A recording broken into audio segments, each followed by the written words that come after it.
ഒരു സാധനം ഞാൻ പഠിപ്പിക്കാൻ പോവുക. 20-20-60 പ്രിൻസിപ്പിൾ. 20-20 മാത്രം എടുക്കരുത്, അത് വേറെ സാധനമാണ്, അങ്ങോട്ട് പോകണ്ട. 20-20-60 പ്രിൻസിപ്പിൾ പറഞ്ഞേ. 20-20-60 പ്രിൻസിപ്പിൾ. 20-20-60 തത്വം പറ. 20-20-60 തത്വം. ഇത് പഠിച്ചാൽ ജീവിതം രക്ഷപ്പെട്ടു. ഇതാണ് ഒത്തിരി പേർക്ക് അറിയാത്തത്. സഭകൾക്കറിയില്ല, വിശ്വാസികൾക്കറിയില്ല, ദേവദാസന്മാർക്കറിയില്ല.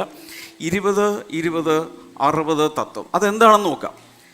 Giving 20, saving 20, spending 60.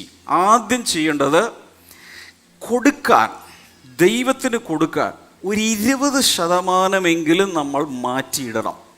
അതിലെല്ലാം ഉണ്ട് കേട്ടോ. ഗോഡ്സ് പോർഷൻ ഉണ്ട്, ഓഫറിംഗ് ഉണ്ട്, ചാരിറ്റി കൊടുക്കുന്നുണ്ട്, പലതുമുണ്ട്. എല്ലാം കൂടി കിട്ടുന്ന വരുമാനത്തിൻ്റെ ഒരു 20% കുറഞ്ഞത്. എത്ര പേർ നമ്മുടെ പോഡ്കാസ്റ്റ് കണ്ടു? പുതിയ നിയമത്തിൽ ദശാംശം കൊടുക്കണോ എന്നുള്ളൊരു പോഡ്കാസ്റ്റ് എത്ര പേർ കണ്ടു? അതിൽ വിശദമായി ഇതെല്ലാം പറഞ്ഞിട്ടുണ്ട്. യഹൂദന്മാരുടെ ടൈത്തിങ് അല്ല പുതിയ നിയമത്തിലെ സഭ പ്രാക്ടീസ് ചെയ്യുന്നത്. നിയമങ്ങൾ വേറെയാണ്, നിയമം മാറി, നമ്മൾ കൃപയിലാണ് കൊടുക്കുന്നത്. എങ്കിലും ഒരു പ്രത്യേക എന്തെങ്കിലും ഒരു ഗൈഡ് ലൈൻസ് കിട്ടാൻ വേണ്ടിയിട്ടാണ് ഞാനിങ്ങനെ പറയുന്നത്. അടുത്തത് സേവിങ് എന്ന് വെച്ചാൽ ഭാവിയിലേക്ക് നമ്മൾ സമ്പാദിച്ചു വെക്കാൻ ഒരു 20 മാറ്റിയിടണം. എന്നിട്ട് ബാക്കിയുള്ള 60 ജീവിക്കാൻ പഠിക്കണം. ഒത്തിരി പേർക്ക് ഇത് കേട്ടിട്ട് ഷോക്കാണെന്ന് എനിക്കറിയാം. ഇതെങ്ങനെ സാധിക്കും? കിട്ടുന്നത് തന്നെ ഒന്നിനും തികയുന്നില്ല, ബാക്കി കടവും കൂടി മേടിച്ചിട്ടാണ് ഇപ്പോൾ വണ്ടി ഓടിച്ചുകൊണ്ടിരിക്കുന്നത്. ഇതെങ്ങനെ സാധിക്കും? കുറച്ച് സമയമെടുക്കും, പക്ഷെ അതിലേക്ക് വരണം. ഒറ്റയടിക്ക് പക്ഷേ ഇതിലേക്ക് ഇപ്പോൾ വരാൻ നിങ്ങൾക്ക് എല്ലാവർക്കും പറ്റിയില്ലെന്നിരിക്കും, നോ പ്രോബ്ലം. പക്ഷെ നമ്മുടെ ലക്ഷ്യം എന്തായിരിക്കണം? ഇതിലേക്ക് എത്തണം. ഇവിടെ നോക്കുക, വായിച്ചേ, ഉറക്കെ എല്ലാ സഭകളും വായിക്കേ. തിരുവനന്തപുരം, കോഴഞ്ചേരി എല്ലാം വായിക്കേ. 20-20-60 3 പെട്ടി ഇവിടെ വെച്ചിട്ടുണ്ട്. ശമ്പളം കിട്ടി. ഒരു ചെറിയൊരു ഇത് കാണിക്കുകയാണ്. എത്രയാ?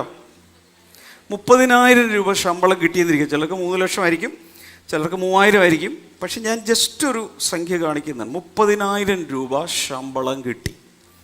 ചിലർ ചെയ്യുന്നത് ഇങ്ങനെയുള്ള ഒന്നും 20 60 ഒന്നും അറിയില്ല, അത് മൊത്തം തിന്നും. അത് മൊത്തം അടിച്ച് പൊളിച്ച് തീർക്കും. അത് ഒരു 13-14 തീയതി ആകുമ്പോഴേക്കും അത് തീർന്നു. ഇനി എന്ത് ചെയ്യുക? ചുറ്റുമുള്ള എല്ലാ വീടുകളിലും അടുത്തിറക്കി എല്ലാം കുറച്ച് കാശ് അടുത്ത മാസം തിരിച്ചു തന്നേക്ക്, ശമ്പളം കിട്ടുമ്പോൾ അങ്ങ് തിരിച്ചു തന്നേക്ക്. അങ്ങനെ ജീവിക്കാമോ?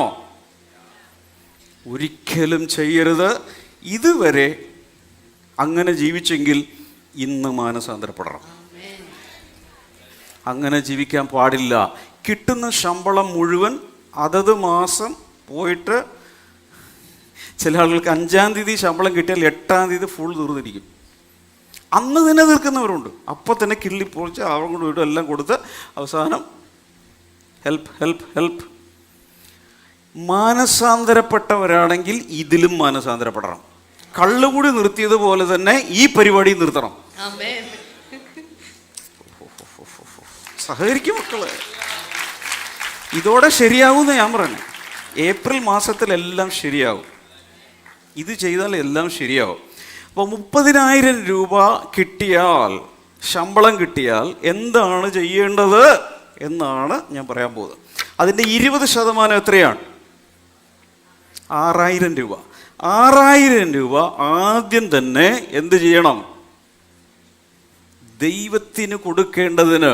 ആ മാസം ഗോഡ്സ് പോർഷൻ, ഓഫറിങ്, എന്തെങ്കിലുമൊക്കെ അനൗൺസ്മെൻറ്റ് വന്നാൽ, എന്ത് വന്നാലും കൊടുക്കാൻ, എല്ലാം കൂടെ ചേർത്താണ് ഞാൻ ഈ പറയുന്നത്. കുറഞ്ഞത് ഇത് കൂട്ടാം.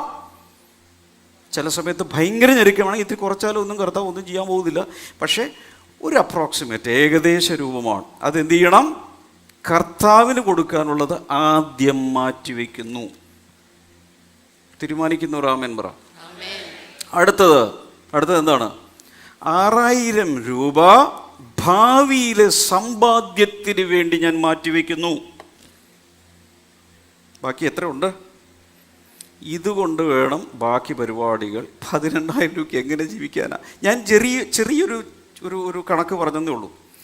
എനിക്കറിയാം ഇവിടെ ഇരിക്കുന്നവർക്ക് ഒരു ദിവസം സാധാരണ ദിവസക്കൂലിക്ക് വർക്ക് ചെയ്യുന്നവർക്ക് പോലും മിക്കവാറും 1200, 1500 വെച്ച് സമ്പാദിക്കുക. അപ്പോൾ അതിനേക്കാൾ കൂടുതലുണ്ട്. പക്ഷെ ഇതിനൊന്നും കണക്കെഴുതാറില്ല. അതുകൊണ്ട് അറിയാൻ പാടില്ല. എനിക്ക് എത്ര കിട്ടുന്നുണ്ടെന്ന് പോലും പലർക്കും അറിയില്ല. കണക്കെഴുതണം. എഴുതിയെങ്കിൽ മാത്രമേ ഇതൊക്കെ കണ്ടുപിടിക്കാൻ സാധിക്കും. സോ അങ്ങനെ 3 ആക്കി തിരിച്ചവരൊക്കെ ആമേൻ പറ. ഓക്കെ, ഇനി നോക്ക്.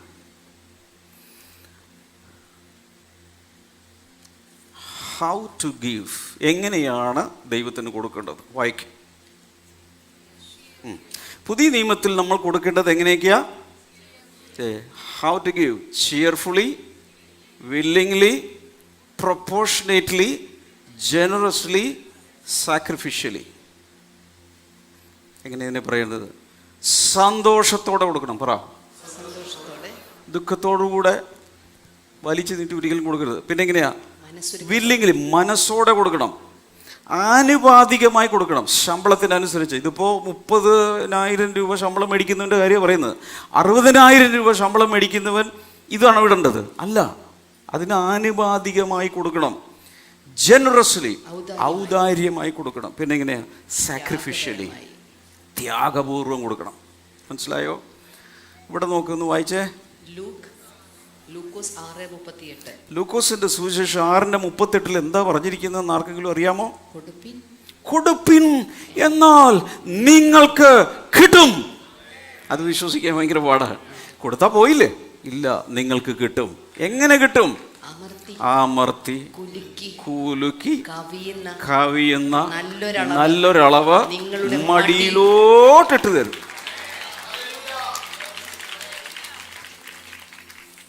ഷമാൻ്റെ പണ്ട് സ്വോത്ര കാഴ്ച എടുക്കുന്ന സമയത്ത് വന്നിട്ട് ഇതുപോലെ ഈ അമർത്തി കുലുക്കി കലക്കി എന്നൊക്കെ പറഞ്ഞ് ഇങ്ങനെ പറയും.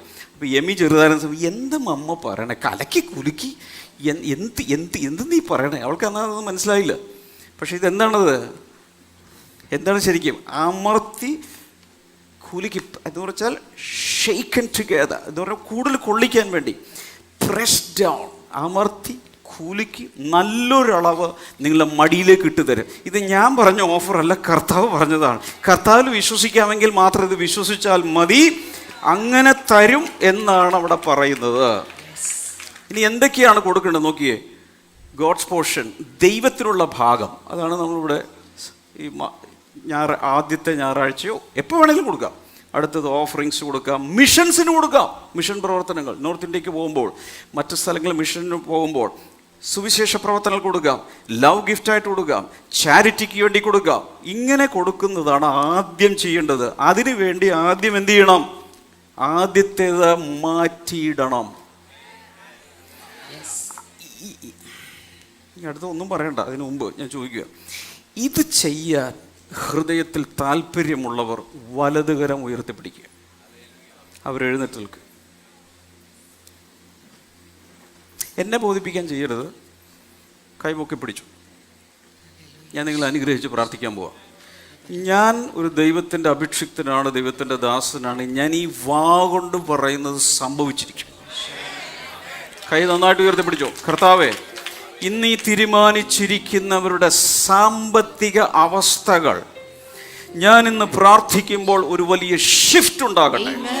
സ്വർഗം തുറന്ന് അവരുടെ വരുമാന മാർഗങ്ങൾ അനുഗ്രഹിക്കപ്പെടട്ടെ. തീരുമാനിച്ചപ്പോൾ തന്നെ സ്വർഗവും തീരുമാനിച്ചതിനായി നന്ദി പറയുന്നു. അമർത്തി കുലുക്കി കവിയുന്ന ഒരു നല്ല അളവ് അവരുടെ മടികളിൽ വന്ന് വീഴട്ടെ എന്ന് ഞാൻ പ്രാർത്ഥിക്കുന്നു. ആമേൻ. ഇരിക്കാം. അടുത്തത് എടുക്കാം. അടുത്തത് എന്താണ്? സേവിങ്സ്. 20% എന്ത് ചെയ്യണം? ഭാവിയിലേക്ക് മാറ്റിവെക്കണം. പെട്ടെന്ന് ജോലി പോയാൽ, പെട്ടെന്നൊരാവശ്യം വന്നാൽ, പെട്ടെന്നൊരു മെഡിക്കൽ എമർജൻസി വന്നാൽ, കുട്ടികൾക്ക് പെട്ടെന്നൊരു ആവശ്യം വന്നാൽ, പെട്ടെന്നൊരു അഡ്മിഷൻ എടുക്കേണ്ടി വന്നാൽ, പെട്ടെന്ന് എന്തെങ്കിലും ഒരു കാര്യം വന്നാൽ അതിനുവേണ്ടി എന്ത് ചെയ്യണം? സേവ് ചെയ്യണം. ഇതൊന്ന് വായിക്കാൻ പറ്റുമോ നോക്ക്. ഹൗ ടു സേവ്, എങ്ങനെയാണ് നമ്മൾ സമ്പാദിച്ചു വെക്കേണ്ടത്? വായിച്ചേ. വൈസ്ലി, ജ്ഞാനത്തോടെ. ഇവിടെ എന്താണ് ആവശ്യം? ജ്ഞാനമാണ് ആവശ്യം. ഈ ലോകത്തിൽ ജീവിച്ചിരുന്നവരിൽ ഏറ്റവും ജ്ഞാനിയായ മനുഷ്യൻ എന്നറിയപ്പെടുന്നത് കിങ് സോളമനാണ്. അദ്ദേഹത്തിൻ്റെ സ്വപ്നത്തിൽ ദൈവം വന്നു. ചോദിച്ചോളാൻ പറഞ്ഞു, എന്ത് വേണേലും.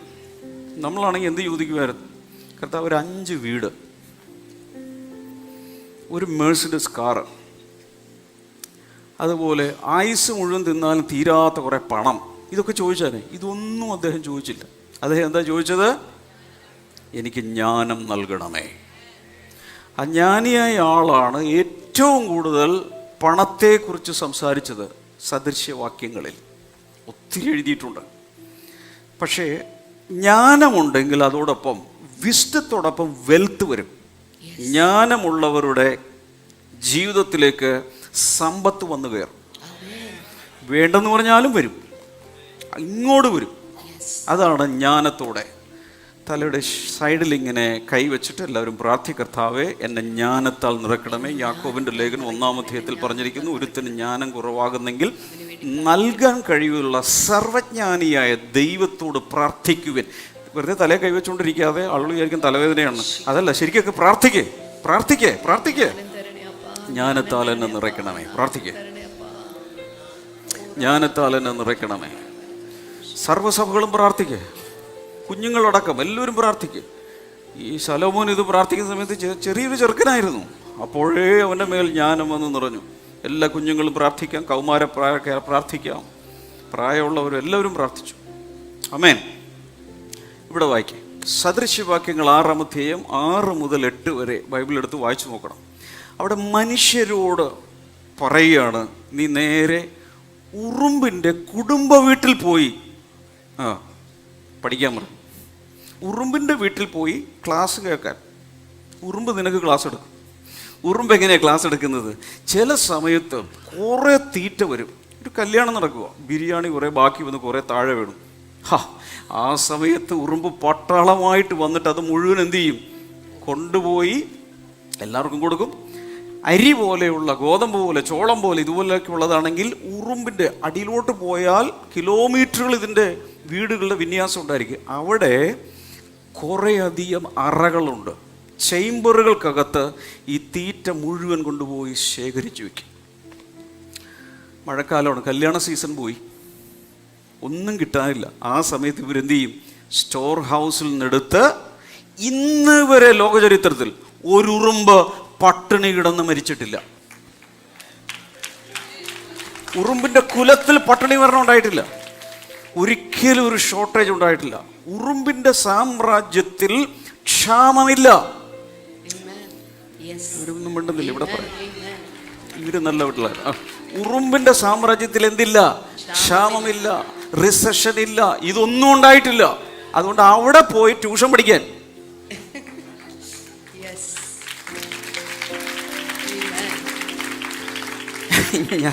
ഞാൻ ഉറുമ്പിനെ കുറേ അധികം നോക്കിയിരുന്നിട്ടുണ്ട്. തലച്ചോറുണ്ടോയെന്ന് പോലും സംശയം. കാരണം കടുകുമണിയുടെ അത്രയും പോലും എൻ്റെ തലയില്ല. പക്ഷെ നമ്മേക്കാൾ കൂടുതൽ ജ്ഞാനമുണ്ടെന്ന് ഈ ഉറുമ്പിന്. അതിനേക്കാൾ എത്ര വലിയ തലച്ചോറും വെച്ചുകൊണ്ടോ നമ്മൾ നടക്കുന്നത്. പക്ഷെ ആ ജ്ഞാനം പോലും ഇല്ല. കിട്ടുന്നത് മുഴുവൻ അതത് മാസം തീർക്കുകയാണെങ്കിൽ ഉറുമ്പിനുള്ള ബുദ്ധി പോലും നിനക്കില്ലെന്ന് ദൈവത്തിൻ്റെ വചനം പറയുന്നു. പിന്നെ 3 പ്രാവശ്യം അടിച്ചിട്ട് പ്രാർത്ഥിക്കും, കർത്താവേ ബുദ്ധി, ബുദ്ധി വരട്ടെ, എല്ലാ തലമുണ്ടയിലും ബുദ്ധി വരട്ടെ കർത്താവേ. ഇനി അപ്പൊ 20, 60 എടുക്കാം. ഇതാണ് നമ്മുടെ പെട്ടി, ഇപ്പോഴത്തെ പെട്ടി, ഇപ്പം അനുഭവിക്കാനുള്ളത്. ഇതുകൊണ്ട് വേണം എന്ത് ചെയ്യാൻ? മാസം മുഴുവൻ നടത്താൻ. അതിപ്പോൾ നമ്മൾ 30,000 രൂപ ശമ്പളമുള്ള ആൾക്ക് 18,000 ഉള്ളൂ. 60 ഉള്ള ആൾക്ക് ഇതിൻ്റെ ഡബിളുണ്ട്, 36,000 രൂപ ഉണ്ട്. ഓക്കെ, എത്രയാണോ നിങ്ങളുടെ വരുമാനം അതിൻ്റെ 60% കൊണ്ട് ചെലവ് നടത്താൻ പഠിക്കണം. How to spend. വായിക്കും, മലയാളം പറ. ശ്രദ്ധയോടെ പറ. ഞാൻ ഈ പറയുന്ന പോലെ ആക്ഷനോടെ പറ. എങ്ങനെയാ? ശ്രദ്ധയോടെ, വളരെ ശ്രദ്ധിച്ച് വേണം. നമ്മൾ തന്നെ പറയാറുണ്ട്, അവൻ്റെ കയ്യിൽ ശമ്പളം കിട്ടിയാൽ, പൈസ കിട്ടിയാൽ, കുരങ്ങൻ്റെ കയ്യിൽ പൂമാല കിട്ടിയാൽ എന്ത് ചെയ്യും? അത് ഇട്ടുകൊണ്ടിരുന്ന് സെൽഫി എടുക്കുമോ? എന്താ ചെയ്യുന്നത് കുരങ്ങൻ? അപ്പോൾ തന്നെ പിച്ചി പറിച്ച് കുറേ അവിടെ ഇട്ട് കുറേ ഇവിടെ ഇട്ട് എറിഞ്ഞ് എല്ലാം തകർക്കും. അങ്ങനെയാണ് പലരും ശമ്പളം കിട്ടിയാൽ, കയ്യിൽ കാശ് കിട്ടിയാൽ ചെയ്യുന്നത്.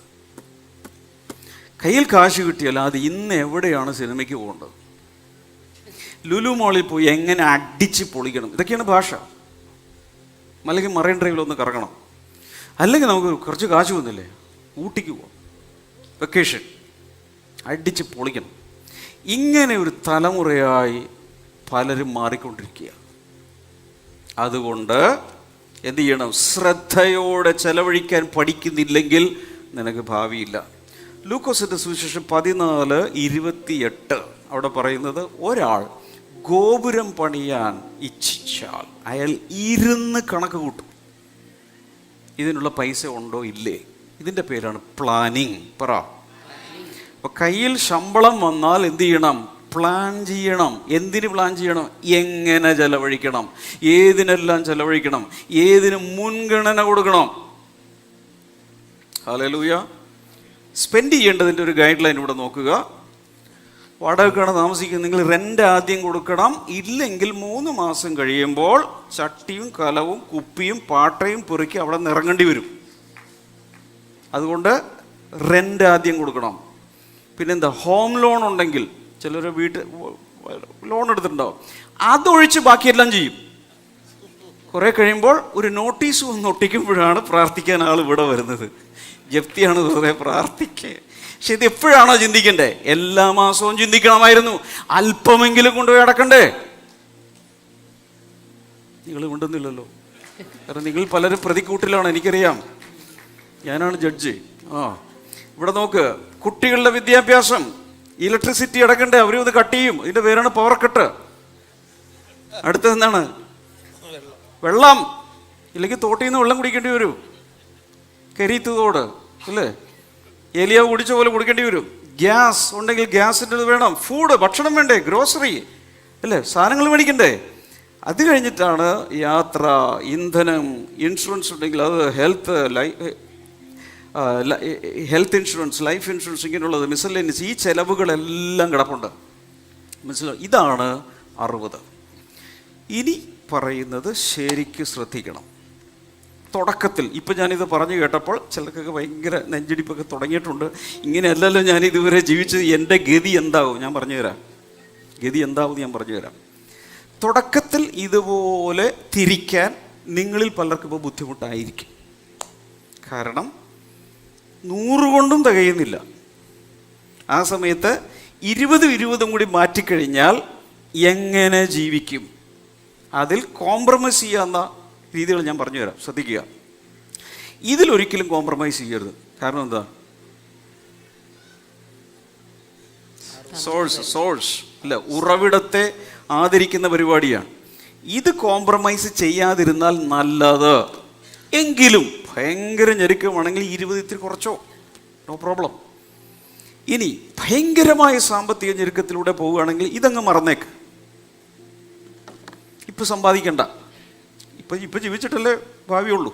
അതുകൊണ്ട് അത് വേണമെങ്കിൽ മാറ്റി പിടിച്ചോ. എന്നിട്ട് ഇപ്പം എത്രയുണ്ട്? 80 ഉണ്ട്. ശരിയാണോ? 80 കൊണ്ട് അഡ്ജസ്റ്റ് ചെയ്ത് പോകാൻ പഠിക്കുക.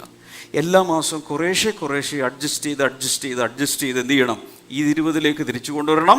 പതുക്കെ ഇത് 20 അല്ലെങ്കിൽ ഒരു 3, ഒരു 5, ഒരു 10, അല്പം കൂട്ടി ഇവിടെ വരെ എത്തിക്കാൻ ശ്രമിക്കുക. ഇത് ഒരു ജനറൽ ഐഡിയ തരാൻ വേണ്ടി മാത്രമാണ് എന്ന് ഞാൻ പറഞ്ഞു. ഓക്കെ, 60-ൽ താഴെ ജീവിച്ചാലും നല്ലതാണ്, 30 വരെ എത്തിച്ചാലും നല്ലതാണ്. അത്രയും കൂടുതൽ സമ്പാദിക്കാം, അത്രയും കൂടുതൽ ദൈവവേലയ്ക്ക് കൊടുക്കാം. അപ്പോൾ എന്ത് സംഭവിക്കും? മുകളിലും നിക്ഷേപമുണ്ടാകും, ഭൂമിയിലും നിക്ഷേപമുണ്ടാകും.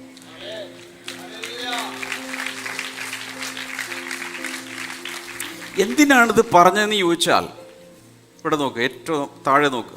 നിങ്ങളുടെ യഥാർത്ഥ വരുമാനം അനുസരിച്ച് ഇതിൽ മാറ്റം വരുത്താം, പക്ഷെ ഒരു അടിസ്ഥാന ഘടന ഉണ്ടാകണം. മനസ്സിലാവുന്നുണ്ടോ? ഇപ്പം നിങ്ങൾക്ക് 40,000 ശമ്പളം, 75,000 ശമ്പളം. അപ്പം ഈ ഫിഗറുകളെല്ലാം മാറും. പക്ഷേ 20, 60 എന്നുള്ള പ്രിൻസിപ്പിൾ 3ആയി തിരിക്കണം എന്നെങ്കിലും തലയിൽ കയറ്റുക.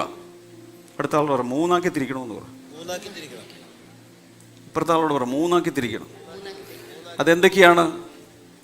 ഗീവ്, സേവ്, പിന്നെ അതാണ് നമ്മൾ നന്നായിട്ട് മനസ്സിലാക്കേണ്ടത്. എന്ത് ചെയ്യണം? Giving, saving, spending.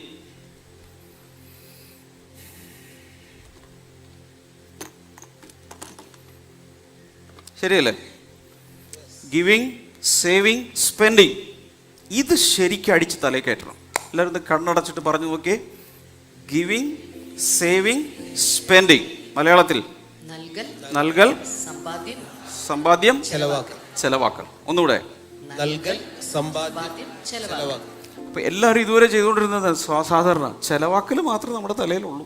കിട്ടിയ ചെലവാക്കുക. അത് നിർത്തിയിട്ട് ചെലവാക്കൽ അവസാനം വയ്ക്കണം. ആദ്യം എന്ത് ചെയ്യണം? തന്നവനെ ആദരിക്കുക. യഹോവയെ നിന്റെ സമ്പത്ത് കൊണ്ട് മാനിക്കുക. സദൃശവാക്യം 3 എഴുതി വെച്ചിട്ടുണ്ട്. അത് ഈ സോഴ്സിനെ ഓണർ ചെയ്യാൻ തുടങ്ങിയ കൂടുതൽ സപ്ലൈ വരും.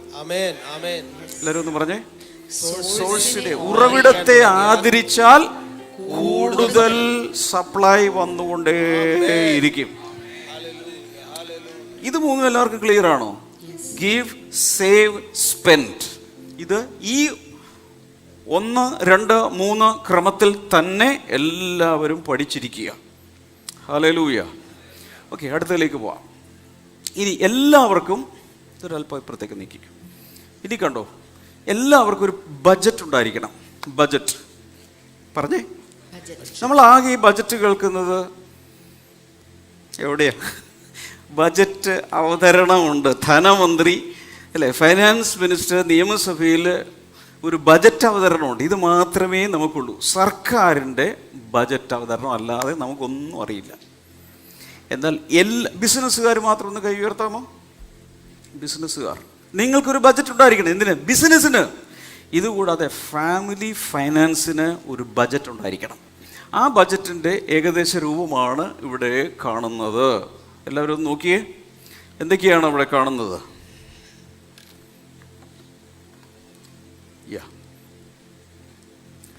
ഗിവിങ് 20%. 20% എന്ന് ഉദ്ദേശിക്കുന്നത് ആദ്യത്തെ ഞായറാഴ്ച തന്നെ 20 കൊണ്ട് ഇവിടെ വിടണമെന്നല്ല.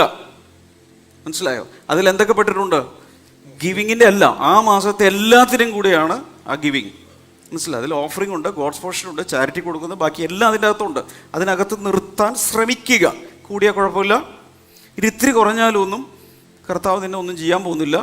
അത് ഹൃദയ സന്തോഷമനുസരിച്ചും ഹൃദയത്തിൽ തീരുമാനിക്കുന്നതിനനുസരിച്ചും ചെയ്യുക. അപ്പോൾ എന്തൊക്കെയാണെന്ന് നോക്കിയേ. ദൈവത്തിന് കൊടുക്കുന്നത്, സ്തോത്ര കാഴ്ച, മിഷൻ പ്രവർത്തനങ്ങൾക്ക് കൊടുക്കുന്നത്. ഒരു ബോക്സ് കിട്ടിയിട്ടുണ്ട് നിങ്ങളുടെ കയ്യിൽ. ഒരു ബോക്സ് കൊടുത്തിട്ടില്ലേ? മിഷൻസിൻ്റെ ബോക്സ്. പിന്നെന്താണ്? അല്ലാതെയുള്ള സുവിശേഷ പ്രവർത്തനങ്ങൾ, ലവ് ഗിഫ്റ്റ് കർത്താവിന് കൊടുക്കുന്നത്, ചാരിറ്റിക്ക് കൊടുക്കുന്നത്, ഇതെല്ലാം അതിലുണ്ട്. അടുത്ത ഫ്രെയിമിലേക്ക് പോകും. അടുത്തത് സേവ് ചെയ്യാനുള്ളത് എന്തൊക്കെയാണ്? ഒന്ന്, എല്ലാ കുടുംബങ്ങളും ഒരു അടിയന്തര ഫണ്ട് ഉണ്ടായിരിക്കണം. Emergency fund. പറഞ്ഞേ, എത്ര പേര് അങ്ങനെ ചെയ്യുന്നുണ്ട്? കേണലിന് മാത്രം അതറിയാവൂ, വേറെ ആർക്കും അറിയില്ലെന്നാണ് തോന്നുന്നത്. ഇന്ന് തുടങ്ങണം. എമർജൻസി ഫണ്ട് എന്ന് പറഞ്ഞാൽ പെട്ടെന്നൊരാവശ്യം വന്നാൽ, ഹലോ, പെട്ടെന്നൊരാവശ്യം വന്നാൽ അതിനുള്ളതാണ്. ഇതിനെക്കുറിച്ചൊക്കെ കൂടുതൽ പിന്നീട് പറയും. എങ്കിലും എത്രയാണ് ഒരു എമർജൻസി ഫണ്ട് വേണ്ടത്? ഏറ്റവും കുറഞ്ഞത് ഒരു മാസത്തെ നിങ്ങളുടെ ചിലവുണ്ടല്ലോ, ഇവിടെ കേട്ടോ 60, അത് എത്രയാണ്? 18,000 രൂപയല്ലേ? ഒരു മാസത്തെ ചിലവെന്ന് പറയുന്നത് എത്രയാ? 18,000 രൂപയാണ് ഈ ശമ്പളക്കാരനുള്ളത്. ഇതിൻ്റെ ഒരു 3 ഇരട്ടിയെങ്കിലും ഏറ്റവും കുറഞ്ഞത് എമർജൻസി ഫണ്ടായിട്ട് വേണം. 3 മുതൽ 6 എന്ന് വെച്ചാൽ ഒരു 3 മാസം വണ്ടി ഓടാനുള്ള ഇന്ധനം കയ്യിൽ എമർജൻസി ആയിട്ടുണ്ടെങ്കിൽ മിനിമം 3 മുതൽ 6 മാസം വരെ എന്തുണ്ടായിരിക്കണം? എമർജൻസി ഫണ്ടായിട്ടുണ്ടായിരിക്കണം. അത് കഴിവതും SB അക്കൗണ്ടിലിടാതെ FD ആക്കി മാറ്റണം. കുറേ വഴികളുണ്ട്. ഏറ്റവും സിമ്പിളായിട്ട് പറയാം, എന്താക്കി മാറ്റണം? FD ആക്കി മാറ്റി അവിടെ ഇട്ടിരിക്കണം. പെട്ടെന്ന് പോയി അതുമേ കൈവയ്ക്കരുത്. പെട്ടെന്ന് നിങ്ങൾക്ക് ഒരു മാസം ജോലിയില്ലാതായി, എന്ത് ചെയ്യാം? ഈ എമർജൻസി ഫണ്ട് കൊണ്ട് അഡ്ജസ്റ്റ് ചെയ്യാം. അടുത്ത വീട്ടിൽ പോകേണ്ടതെന്ന്, അമ്മായിയപ്പൻ്റെ അടുത്ത് പോകേണ്ടതെന്ന്, അമ്മായിയമ്മയുടെ അടുത്ത് കൈനീട്ടി നിൽക്കേണ്ടതെന്ന്, ആരുടെയും മുമ്പിൽ കടം മേടിക്കേണ്ട, എമർജൻസി ഫണ്ടിൽ നിന്ന് വേണം ആ കാലഘട്ടം ഓടിക്കാൻ. അതല്ലെങ്കിൽ പെട്ടെന്നൊരു ഹോസ്പിറ്റലൈസേഷൻ ഉണ്ടായി, കുറച്ച് പൈസ വേണ്ടി വന്നു, ആരുടെ അടുത്ത് പോകണമല്ലോ, ഇതിൽ നിന്ന് വേണം അത് ചെലവഴിക്കാൻ. അതാണ് എമർജൻസി ഫണ്ട്. അതുപോലെ സിസ്റ്റമാറ്റിക്കായിട്ട് SIP പോലെയുള്ള കാര്യങ്ങൾ ചെയ്യാം, ഫിക്സ്ഡ് ഡെപ്പോസിറ്റ്, ഫിക്സ്ഡ് ആസറ്റ്സ്, ഇതിലൂടെ എല്ലാം പോകുന്നത്. ഇതിലേക്ക് ചെലവഴിക്കാൻ വേണ്ടി മാസം തോറും 20% മാറ്റിക്കൊണ്ടിരിക്കണം. ഇത് പറഞ്ഞിട്ട് എല്ലാവർക്കും ഒരു വലിയൊരു വിഷമം പോലെ തോന്നും. സജിത്തെ, ദയമായ എല്ലാവരും ഒരു സങ്കടം പോലെ ഇരിക്കുന്നു. എന്ത് ചെയ്യും? എന്നെ ഒറ്റക്ക് കിട്ടി എന്തെങ്കിലും ചെയ്യുമോ? ഇതാർക്ക് വേണ്ടിയാണ് പറയുന്നത്? അവരവരുടെ സമാധാനത്തിന്. Praise God. അതുകൊണ്ട് ഒരു സേവിങ്സിനുള്ളൊരു കാഴ്ചപ്പാട് ഉണ്ടാകണം. അടുത്തത് നോക്കാം, സ്പെൻഡിങ്. ഞാൻ നേരത്തെ പറഞ്ഞു കഴിഞ്ഞു. വാടക, വായ്പ തിരിച്ചടക്കാനുള്ളത്, വിദ്യാഭ്യാസം, വൈദ്യുതി, വെള്ളം, ഗ്യാസ്, പലചരക്ക്, ഭക്ഷണം, ഗതാഗതം, ഇന്ധനം, ആരോഗ്യ ഇൻഷുറൻസ്, ലൈഫ് ഇൻഷുറൻസ്, നികുതി, പലവക എല്ലാം കൂടി ചേർത്ത് ഇതിനകത്ത് നിർത്താൻ ശ്രമിക്കണം. ഇതിലേക്ക് വരണമെങ്കിൽ നിങ്ങൾ എന്ത് ചെയ്യണമെന്ന് അറിയാമോ? ഓരോ മാസവും എന്തിനൊക്കെയാണ് ചെലവഴിക്കുന്നത് ഒരു പേപ്പർ എടുത്ത് എഴുതണം. അപ്പോൾ അറിയാം എന്തെല്ലാം കട്ട് ചെയ്യണം. അങ്ങനെ നമുക്ക് എന്ത് ചെയ്യാൻ കഴിയും? ഈ 60% കൊണ്ടുവരാൻ കഴിയും. ഇനി നോക്കുക, ഇതെങ്ങനെയാണ് ഇപ്പം നേരത്തെ കണ്ട ബഡ്ജറ്റ് ഉപയോഗിക്കേണ്ടത്. മാസത്തിൻ്റെ ആരംഭത്തിൽ തന്നെ ഉപയോഗിക്കാൻ ഉദ്ദേശിക്കുന്ന തുക എന്ന ഒരു ആദ്യത്തെ കോളമില്ലേ, അതിൽ എഴുതി വെക്കണം, ഇത്രയാണ് ഞാൻ ഉദ്ദേശിക്കുന്നത്. അതിലെന്ത് ചെയ്യണം? മാസം അവസാനം യഥാർത്ഥ തുക. ചില സമയത്ത് നിങ്ങൾ തീരുമാനമൊക്കെ പൊട്ടിക്കും. അപ്പോൾ എന്ത് ചെയ്യണം?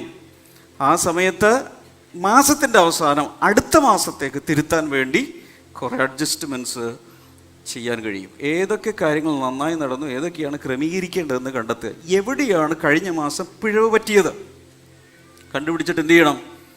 അത് തിരുത്തണം അടുത്ത മാസം. അതും കൂടി കോമ്പൻസേറ്റ് ചെയ്യാൻ കഴിയും. ഇത്രയും മനസ്സിലായെങ്കിൽ ആമേൻ പറയാം. അടുത്തത് വരവ് ചിലവ് കണക്കുകൾ എഴുതുക. എഴുതുന്ന എത്ര പേരുണ്ട്? കുടുംബത്തിൻ്റെ വരവ് ചിലവ് കണക്കുകൾ എഴുതുന്നവർ മാത്രം കൈ ഉയർത്തി കാണിക്കുക. നന്നായിട്ട് ഉയർത്തിക്കുക, അഭിമാനത്തോടെ ഉയർത്തുക. കുറച്ച് പേരുണ്ട്, കുറേ പേര് ഇന്ന് വരെ ചെയ്തിട്ടില്ല. അതിൻ്റെ അർത്ഥം എന്താണെന്നറിയാമോ? എങ്ങോട്ടാ പോകുന്നതെന്ന് അറിയില്ല. പാസ്റ്ററെ ഞാൻ പോവുകയാണ്. എങ്ങോട്ടാ പോകുന്നത്? ഞാൻ പോകുകയാണ്. ഇതാണ് നിങ്ങളുടെ ജീവിതം. ഫൈനാൻഷ്യൽ ഡയറക്ഷൻ ഇല്ല. പോകുന്ന വഴിക്ക് ഒരു അക്കൗണ്ട് ബുക്ക് മേടിക്കണം, അതൊരു നോട്ട് ബുക്ക് മേടിക്കണം. കട തുറന്നിട്ടില്ലെങ്കിൽ വീട്ടിൽ പോയി ആളുടെ തുറന്ന് ഒരു നോട്ട് ബുക്ക് തരാൻ പറ. എന്താണ് ഇത്ര? ഇന്ന് തന്നെ വേണം, ഇന്ന് തന്നെ തുടങ്ങുക. ഹല്ലേലൂയ. ഇനി ബുക്ക് എഴുതാൻ ചിലർക്ക് മടിയാണ്, നോ പ്രോബ്ലം. ഇന്ന് ഫൈനാൻഷ്യൽ സോഫ്റ്റ്വെയറുകൾ കിട്ടും, ഡൗൺലോഡ് ചെയ്യാം. എക്സൽ ഷീറ്റ് ഉപയോഗിച്ചാലും മതി. ഇതൊക്കെ മൊബൈലിൽ തന്നെ ചെയ്യാവുന്ന കഥകളേ ഉള്ളൂ. അത്രയ്ക്ക് ഇന്ന് അഡ്വാൻസ്ഡ് ആണ്. 3-4 സ്പർശനം മതി. ഓക്കെ, എന്താണ് ഇവിടെ ചെയ്യേണ്ടത്? ഇവിടെ നോക്ക്, വരുമാനം. നിങ്ങളുടെ വരുമാനം, ജീവിത പങ്കാളിയുടെ വരുമാനം. അതായത് ഭാര്യയ്ക്കും ഭർത്താവിനും ജോലി ഉണ്ടെങ്കിൽ അത് ഇവിടെ എഴുതുക. ഇനി വേറെ ചില ഇൻകം ഉണ്ട്, 2 മുറി വാടക കൊടുത്തിട്ടുണ്ട്, അത് ഇൻകം അല്ലേ, അതെന്ത് ചെയ്യണം?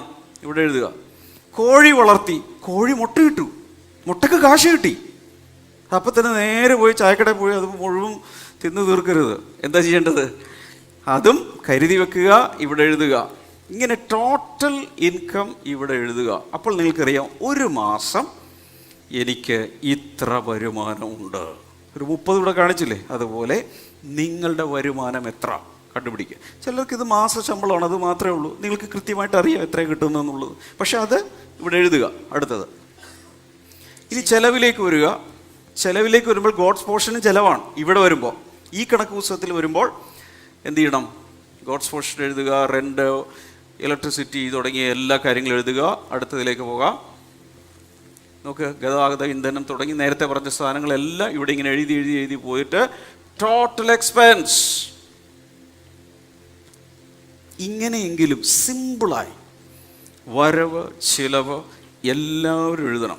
ഇതെഴുതാത്ത ഒരാൾ നേരെ ഇരുന്നേ, ഈ കണക്ക് പുസ്തകം എഴുതി കൃത്യമായി പോകാത്ത ഒരാൾ സാമ്പത്തിക കാര്യങ്ങൾക്ക് വേണ്ടി പ്രാർത്ഥിക്കാൻ എൻ്റെ അടുത്ത് വരരുത്.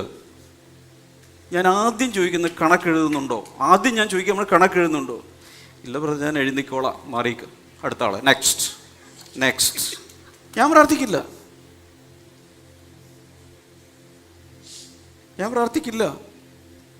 കാരണം പ്രാർത്ഥിച്ചിട്ട് കാര്യമില്ല.